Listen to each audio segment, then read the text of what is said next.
Hello and welcome to Türkiye Talks. This week we are going to talk about a very interesting development in Germany. A group of former military personnel and some civilians, far-right group, was planning to launch a coup in Germany. They were planning to attack the German parliament. So it brought the discussion about far-right, especially in Germany, but in general, in Europe, there is this trend. I am joined by Kadir Ustun from Washington and also Giray Sadık, Professor Giray Sadık from Ankara. He's the director of European Research Center at the Ankara University, Yıldırım-Beyazıt University. So let's start with you, Professor Giray. When you heard this news, was it surprising for you? Because, you know, in general, European countries are very proud of their democracies, but still, in 2022, we have seen such an initiative. In Türkiye, we have seen the most recent one was the 15th of July coup attempt. And when Turkey had this incident, European countries were very slow in reacting and understanding what was going on. Now Germany has its own pushists. So how do you evaluate that? When I first heard about that, reading the news and updates from TV channels, I was first shocked. I didn't know to what extent I should take it seriously and what is the extent of the issue. Apparently, later on, German Interior Minister, when talking, there is also the full investigation is still going on. So that needs a thorough search through to understand to what extent that network is penetrating all around the German state and to what extent it is uncovered. So that is one thing, but when it comes to democracy and those issues, this is one of the bitter lessons from Turkey, is that as we see with terrorism, with those security issues, nobody is really immune to them. Only the nature, the extent, the scope, the actors may change, but at the end of the day, although to a surprise to many, that shows it's nobody is immune from those threats, and they can come up in a very unexpected location in unexpected fashion, including Germany, as we see most recently. Definitely, prosecutors said 25 people were arrested, including an member of parliament, a minor prince, military people. So they also revealed details of a plot, including weapons training, planning for an interim government, etc. So Kadir, what is your opinion on that? How do you read it? Well, like Professor Sadık said, there are many details that will probably come out in the coming days. But one thing that was interesting was one of the top names that was arrested was a Russian person. I don't know if he's a German citizen, but if the German authorities talk about foreign connection with Russia, we know that Russian interference in European elections in the past, U.S. elections in the past as well. Those have been brought up by Western authorities many times, and it caused a lot of debates in the West, in the United States as well. So I think that angle will be important, and we know that far right, extreme right does benefit, does feed off of each other. It's a global network. They do share information, disinformation in many ways. So there are these disinformation campaigns around the world. But of course, for them to get to this level of actually starting to plan perhaps some sort of a coup in a country like Germany, it's quite, shocking. It's quite newsworthy. But, when we talked about many times, European security architecture has been shaken to its core with the, Russian invasion of Ukraine. Things were not going to stay in Ukraine only. When we look at the Western response, there's a big, sanctions campaign against Russia, and Russia has threatened to use nuclear and any other kind of tool they have.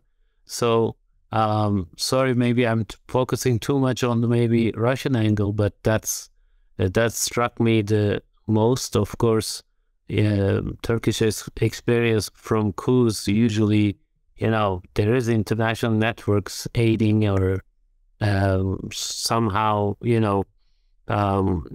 supporting these kind of or secret organizations, secret coup plots, etc. So that's what drew my attention. It's very, fresh news in the past 24 hours or so. So it's very interesting. But it's also showing, how much the anti-refugee movements fed the extremists in Europe, and the rise of the right has been a story for a while. We are seeing them going to the lengths like this one to actually start planning to change the political structure from a democracy to something else. Yes, Professor. What does this incident tell us about the development of the far right? Kadir has mentioned the refugee issue. We have seen in Germany the rise of AfD. So this party, they increased their votes in the last couple of years. Also in France, we have seen Le Pen is getting more support than ever. Recently also. So what does it tell us?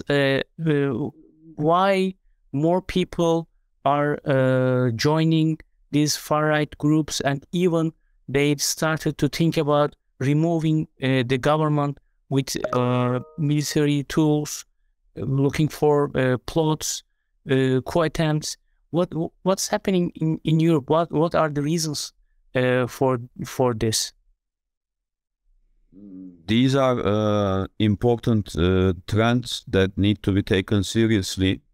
On the one hand, as Kadir Bey summarized, the rise of far right, which Germany is not alone. From all around EU countries, far right have been on the rise recently, especially with the refugee wave after Syria and so on. It's important to note Germany is the most industrialized and therefore the country of the EU that hosts the most number of migrants and refugees also more recently. I think that need to be viewed in light of also strained security and economic pressures on the EU and many EU member states, including Germany.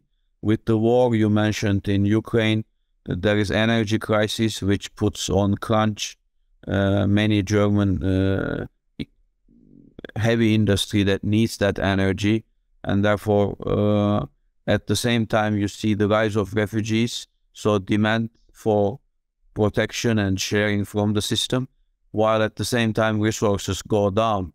And the populist politicians play into that masses in the forms of xenophobia, Islamophobia, and hate against foreigners, and channeling that hate mainly trying to convert it and to maximize it as political capital.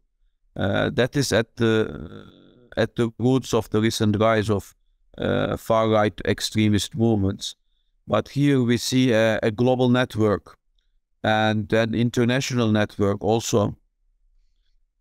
Some were so quick as a usual suspect, typically in those issues when you don't know who may be the behind that, to look the previous cases or to blame some countries like Russia with support to some of those movements with earlier allegations. But as far as I know today, or more recently, Russia denied such accusations. That begs also the question.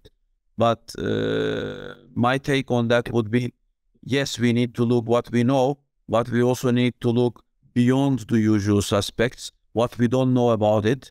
And there may be some surprising international connections into that, number one. Number two, there is also a need to have a thorough investigation to what extent these, let's say, sympathizers of far-right movements have penetrated or the German security establishment within military, within police, or within other influential circles, how they are represented and how to what extent they were able to take place. I think that is why the German Interior Minister highlighted that, and that is likely to bring more attention in the following days as well. Another issue, finally, number three, I'd like to raise, that typically in the global south or in the MENA region or in mostly Muslim countries, when such issues happened, there is a very heavy and usually one-sided coverage on the media outlets, but we see very limited attention when it comes to Germany or any country that simply does not fit the narrative. So it's not supposed to happen in Germany, so it might be some crazy man incident just to be underplayed. But I think the situation, it looks like it can be more serious than it seems. So in the following days, it's likely that we will start to get to know better, to see the full picture, and that full picture may have some, is likely to have some national and international unexpected details. So far, we have seen extremist groups attacking other ethnic groups. For example, in Germany, we have seen many hate attacks against the Turkish community. Others, I think, for the first time in a very long time, the target is the German state itself. So I think this is new. And how would you read that, Kadir? This is something that we haven't seen so far for a long time, maybe since the World War II. Yes, I mean, as we said, it is quite a news when it happens in a country that prides itself on its democracy, like Germany. But, they did talk about extreme right, the rise of the right, and strengthening of extreme groups throughout Europe. But, of course, these groups actually, trying to overthrow these democratic governments, it's a step, it's next step, and it hasn't been quite discussed in that vein. That's why I think it becomes more surprising. But when you do have extreme groups, that's kind of what happens.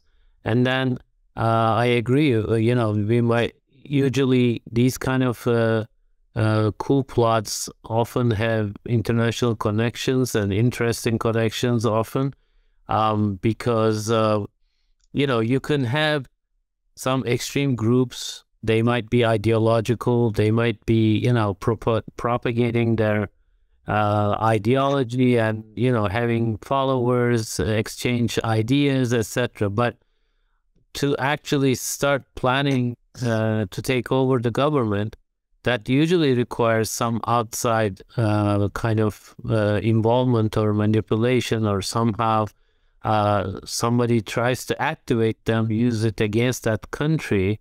And that's kind of what the picture looks like. Of course, German security forces have detected this. That means, they were surveilling these extreme groups. They didn't look the other way. So in the 90s, especially when, the World Trade Center, prior to World Trade Center, there was an attack. I think it was quickly blamed on Islamist terrorists, but Timothy McVeigh, I think, if I can trust my memory, but so some extreme white groups came out of that, and they were planning these terrorist attacks, but trying to take over the government was a novel thing in the West. When we look at January 6th, right after Trump was lost the election, and then his supporters didn't believe that result, and a lot of them still don't believe that result. As you remember, they stormed Congress. They tried to, reinstate Trump as the current president. So I guess the taking over the government and changing the political system is not becoming such a novel idea after all, maybe. We know, when we look at the extreme groups, Islamophobic groups or xenophobic groups, their writings, there were attacks in Australia, there were attacks in the US, and Europe. We've seen in the past, even Scandinavian countries, right? They've shared material, they've shared ideas, they've shared ideological pamphlets, etc. So I think there will need to be kind of international side to this, solidarity among these states to, find the full extent, pursue the full extent of these organizations, because in our globalized world right now, not much remains local, to be honest. So in that sense, maybe we shouldn't be so surprised after all. Yeah, it was surprising because it happened in, Germany, and it's fresh news. But when you think about it a bit more, maybe, that January 6th may have turned a different page in the playbook of these extremist groups.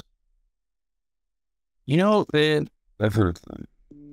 These things, for example, coups, terror attacks, suicide bombings, the feeling in the West for a long time was that, this is for the East. It's not in Europe. These things are normal when it happens in Baghdad, in Damascus, or in Kabul, even in Turkey. So that was normal. Coup attempts, again, if it is in Egypt and elsewhere, it was okay. But now, recently, we have seen with this attack and the terrorist attacks, these things is expanding and reaching these countries as well. Many times, Turkish President Erdogan warned NATO allies, Western countries, if you breed terror groups, one day they will hit you back. So this is what happening in the West. This is exactly what is happening. So from here, I would like to move to another subject, terrorism. NATO enlargement is one of the most important issues in the European security agenda. And Turkey is asking for Finland and Sweden to meet Turkey's expectations when it comes to not supporting terror groups. And last week, Finland extradited one of the PKK members to Turkey. We are hearing more positive messages from Sweden, and most recently I have seen there was a protest in Finland, and the police didn't let the groups to open their signs and etc. The PKK terror group. So with this thing in Germany, do you think that at some point these countries, European countries, will understand Turkey's concerns, or will act more decisively against terror groups, against Turkey's expectations? For example, Germany is one of the, I think it's the #1 country who is hosting terror groups which they were active in Turkey. I mean the FETÖ organization. Most of their members are in Germany. So do you expect a more positive reaction, Professor Giray, from Germany and other countries to meet Turkey's expectations when it comes to terror groups? That is certainly the expectation, as Turkey has been saying at various levels. It's important to note that Turkey has been voicing these expectations at the highest level, from president to foreign minister to defense ministry and so on, even before the war in Ukraine, and therefore before Sweden and Finland became candidates. But when those two countries step forward to join NATO, it is Turkey's legitimate security concerns that need to be taken into consideration if those countries are aiming to become part of this security alliance. So Turkey's security is not less important than any other member of the alliance. That is very important. And just because we have new threats, such as the war in Ukraine or the rise of extreme right-wing, doesn't mean that the other threats are suddenly disappearing, such as PKK terrorism and all its affiliates in Syria and Iraq and so on.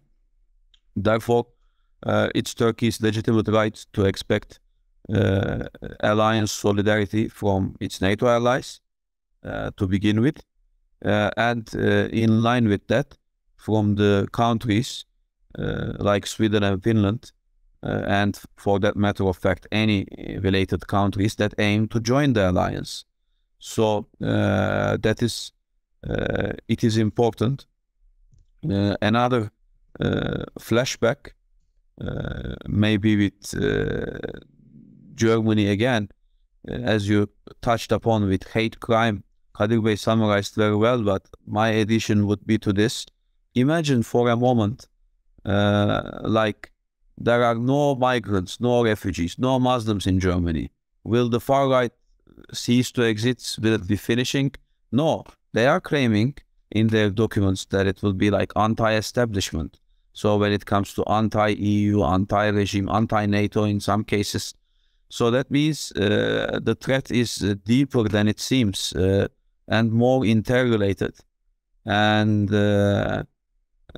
although the form and shape can change, it can happen anywhere. So we, or I wouldn't say we, but the countries ignore those threats at their own risk. And for whatever reason and with whatever consideration, providing safe havens to terrorists one way or another ends up hurting those countries that provide that. Kadir, what is your opinion about that? Maybe we can add the United States into this equation.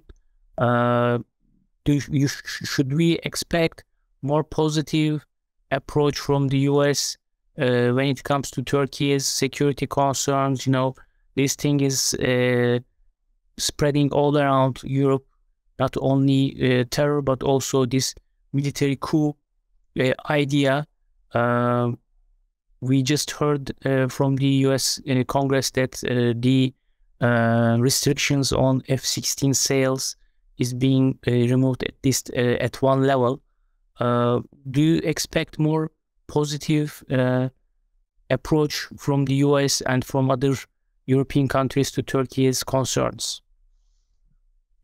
I think there is a much stronger recognition and realization on the threats and dangers of domestic extreme terrorism in the United States. It's not new, and United States has been more careful about that. But when it comes to regional matters like the YPG, the PKK Syrian branch that the United States supports, there is a lot less kind of an awareness. It's a bit of a different story for the U.S. policymakers. They justify it under the idea that they need to fight ISIS. They need to not let Iran and Russia strategic space in Syria. So when Turkey talks about the threats of this, the dangers, potential dangers, potential and real actually, because of the bombing in Istanbul recently, the United States tends to kind of try to reassure Turkey and say that it's not a direct threat, etc., which is often not satisfactory. The good thing is two sides are talking, but there's not going to be any resolution anytime soon. But on the European side, I think there's now much better appreciation of these domestic threats, and the point that Turkey has been making, how these countries need to fight international terrorism together. They need more solidarity, they need more intelligence sharing, they need a lot more, cooperation. And I think, unfortunately, it takes these incidents like in Germany to convince these leaders. Like you mentioned, Finland, there was a demonstration. They wouldn't let PKK flags to be, opened in a demonstration. In the past, Europeans said, well, there's freedom of speech. We can't stop people unless they're committing crimes, actual crimes. So I think this security versus freedoms balancing act is a difficult task for all countries. And I think Europeans are now appreciating that more because, like you said, when it came to the Middle East or Türkiye or, non-Western countries, they tended to kind of minimize that and say that, these are authoritarian countries. That's why they whatever political opponents they have, they label them as terrorists and they don't allow free speech. But I think that conversation is significantly shifting in Europe and in the United States as well. This is going to be, especially after the January 6th incident, there's been a strong debate about what, how to handle these extreme groups and how, institutions don't stand on their own, on their feet. It's people who, defend these institutions and push back against these extreme groups that make democracy possible or freedom of expression and human rights possible. But you can't have that without security. So there's a balancing act that all countries have to contend with. All countries have to come up with solutions, but they're not going to be able to do it on their own. So let's talk a little bit about this F-16 deal. I just asked Kadir the same question. Do you think the West is more sympathetic to Turkey's needs? At least they are understanding maybe in one way or another. When it comes to this F-16 issue, we have just heard from the U.S. Congress that the restrictions have been removed, at least at the first level of these negotiations, decision-making process. What do you expect from this? Do you think the United States will sell F-16s to Turkey? I think that is a positive development, as Foreign Minister Çavuşoğlu noted. But that note is, I must add, a cautious optimism, because the deal is yet to be finalized. Having restriction in the first place to a significant NATO ally like Turkey is ridiculous to begin with. So not removing the restrictions, but having the restrictions was already begging the explanation. Here we see that it was heavily influenced by lobbies, and so not only for NATO's sake, but also in terms of US interests, American foreign policy is bigger and deserves broader consideration rather than just certain lobby input. Therefore, I think it's a step in the right direction. Let's hope those critical foreign policy decisions, strategic decisions, are not being taken hostage to narrow lobby squabbling in the Congress and in those committees. So there are reasons to be hopeful. Coming to your question in terms of having better empathy or better understanding of Turkey when it comes to counterterrorism, border security, and the needs from NATO in that regard, well, better late than never, as Americans say, meaning a degree of understanding can go a long way, a positive step in bilateral relations, as well as for alliance solidarity in NATO. We have heard after 1990s, when Soviet Union collapsed, especially the US administration at that time, they were talking about indivisibility of security. But when it comes to Turkey's security needs, especially during the Syrian war after 2014, 15, 16, Turkey didn't get enough support. Terror attacks were minimized by the Western governments, and also these coup attempt again were treated in the same way. But now it seems that far-right extremism, this coup issue, also is spreading to Europe, and even the US had suffered from kind of far-right. So we will be talking about this in the future. This Germany incident is really interesting. So here, I'd like to thank you both, Professor Giray Sadık and Kadir Ustun, for joining. Hope to see you next time. Thank you very much. Thank you.